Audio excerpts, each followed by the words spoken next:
আমি আপনাকে একটা কাবাগর দিলাম আর আপনি সবাইকে ইসলামিক শিক্ষার পথে নিয়ে আসেন। আমি আপনাকে একটা জাদুবিদ্যার ঘর দিলাম আর আপনি সবাইকে জাদুবিদ্যার পথে নিয়ে আসেন। আমি আপনাকে একটা কোরআন শরীফ দিলাম আর আপনি ইসলামিক পথে আসেন আর সবাইকে ইসলামের পথে দাওয়াত দেন। আমি আপনাকে একটা জাদু টুপি দিলাম আর যারা ইসলামের পথে যাবে সবাইকে বশ করেন। আমি আপনাকে নামাজ পড়ার জন্য একটি হিজাব দিলাম, আপনি আমার কাছে আসেন। আমি আপনাকে শয়তান হওয়ার জন্য মানুষের একটা খনি দিলাম, আপনি আমার কাছে আসেন। এমন সৃষ্টিকর্তা, আপনি আমাকে সাহায্য করেন। যখন আমি কোন দিকে যাব আমি তো বুঝতে পারতাছি না। আপনি আমার একজনকে পাঠিয়ে দেন যে আমাকে সাহায্য করবে সঠিক পথে যেতে।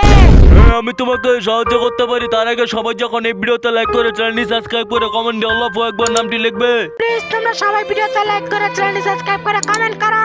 হ্যাঁ, এই তো তোমার কথা শুনে সবাই ভিডিওতে লাইক করে, চ্যানেলটি সাবস্ক্রাইব করে, যেরকম কমেন্ট করতে শুরু করে দিয়েছে, সেরকম তুমি খারাপ পথে না গিয়ে সবাইকে ইসলামের পথে নিয়ে যাও আর দাওয়াত দাও ইসলামের পথে।